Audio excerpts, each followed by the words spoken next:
আমরা এমন একটা দেশে বাস করি যেই দেশে প্রকাশ্যে একজন সাংবাদিককে গলা কেটে জবাই করে হত্যা করা হয় সবার সামনে।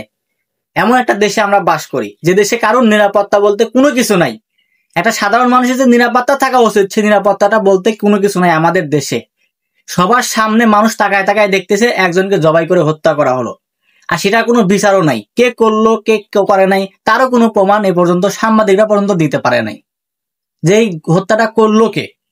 এই দেশে ভাই যারা হচ্ছে চাঁদাবাজি গলাবাজি আর হচ্ছে ক্ষমতার ভয় দেখায় টিকতে পারে তারাই মানুষ, আর আমরা যারা গরিব আমজনতা আমরা তারা মানুষ না ভাই। আমরা এখানে শুধুই ভাড়া থাকতে আসছি, বিশেষ করে বাংলাদেশে আমরা ভাড়া থাকতে আসছি। আর ওরাই হচ্ছে মনে করেন নাগরিক, দেশের নাগরিক যারা চাঁদাবাজি গলাবাজি আর হচ্ছে এরকম নিজের জোর খাটায়া মানুষকে এরকম করতে পারে, মানুষকে হয়রানি করতে পারে, তারাই হচ্ছে মানুষ, তারাই হচ্ছে এই দেশের বাসিন্দা। আমরা হচ্ছে ভাড়াটিয়া, আমাদের কোনো দাম নাই এখানে, আমাদের কোনো কথার কোনো দাম নাই। আমরা কোনো কিছু কইলেই আমাদেরকে মারি ফেলানো হুমকি দেওয়া হবে।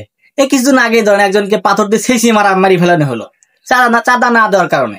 তো এটা হচ্ছে বাংলাদেশের অবস্থা, এরকম হচ্ছে আমরা চলতেছি, এরকম ভাবে আমাদের এখন চলাফেরা লাগতেছে।